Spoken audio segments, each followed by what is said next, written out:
ফিলিপাইনের এক শিক্ষিকা কার্মেল এখন সোশ্যাল মিডিয়ায় আলোচনার কেন্দ্রবিন্দু। তবে তিনি আলোচনায় এসেছেন শ্রেণীকক্ষে পাঠদানের জন্য নয়, বরং এক ব্যতিক্রমী প্রাণী পোষার কারণে। এটি একটি বাদুড়, যার নাম তিনি দিয়েছেন কেরিউ।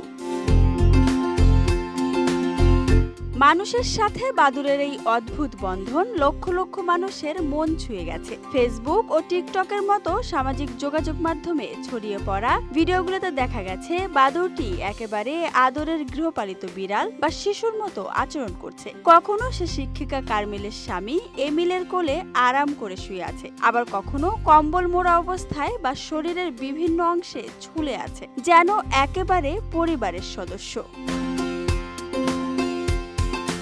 কার্মেলকেও দেখা যায় তাকে আদর করে কথা বলছেন, ঠিক যেমন কেউ তার পোষা কুকুর বা বিড়ালের সঙ্গে কথা বলে। কার্মেল জানিয়েছেন, একদিন ভোরে কেরিউ ও তার মা তাদের বাড়ির ছাদের উপর পড়ে যায়। তার স্বামী ছাদে উঠে দেখে কেরিউর মা আহত অবস্থায় ছানাটিকে রক্ষা করার চেষ্টা করছে, আর সেই ছানাটি হলো কেরিউ, যাকে কার্মেল দত্তক নিয়ে যত্ন নিতে শুরু করেন।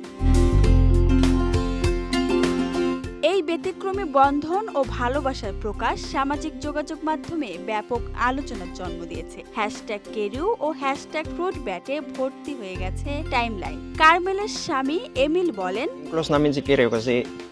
কেরিউ ছোটবেলা থেকেই আমাদের সঙ্গে আছে। আমরা তাকে আমাদের সন্তানের মতোই দেখি। আমরা তার খুব যত্ন নিই। রাতে আমি তাকে ডাকলে সে উড়ে আমার কাছে আসে। এটাই আমাদের ভালোবাসার বন্ধন।